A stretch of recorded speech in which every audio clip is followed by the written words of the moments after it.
Jeshi la polisi mkoa wa Mbeya limeyafungia makanisa 6 ya Ufufuo na Uzima yaliyopo Mbalizi, Mbalali, Chunya na Rungwe.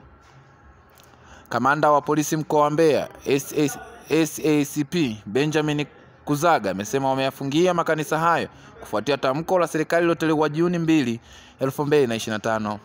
Kamanda wa polisi mkoa wa Mbeya SACP Benjamin Kuzaga amesema wameyafungia makanisa hayo kufuatia tamko la serikali lililotolewa Juni 2, 2025 kupitia msajili wa jumuiya ya kiraia chini na kufunga makanisa ya Ufufuo na Uzima kutoendelea kutoa huduma katika matawi yake yote yaliyopo nchi nzima. SACP Kuzaga amesema jeshi la polisi mkoa wa Mbeya linaendelea kufanya ufuatiliaji ili kubaini uwepo wa makanisa hayo na kuchukua hatua za kisheria.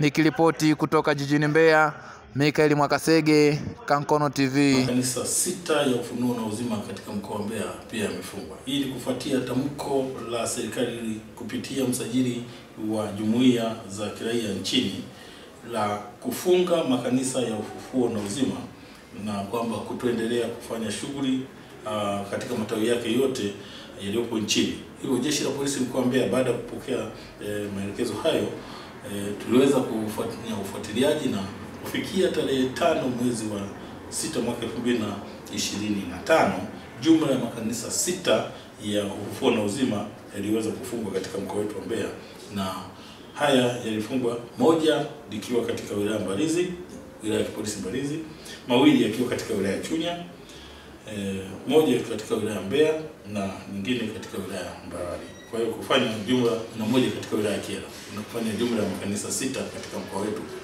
Lakini bado ufuatiliaji unaendelea kufanyika, na pindi tutakapobaini tutaweza kuhakikisha kuyafunga yote na kuweka ulinzi. Mpaka sasa hivi tumeweka ulinzi kuhakikisha kwamba hakuna shughuli zinazofanyika, na tumeshirikisha viongozi wa maeneo hayo ambako makanisa yamejengwa kuwataka wananchi na waumini kwa ujumla pamoja na viongozi wa dini wasifanye shughuli hii ya kuendesha shughuli za kidini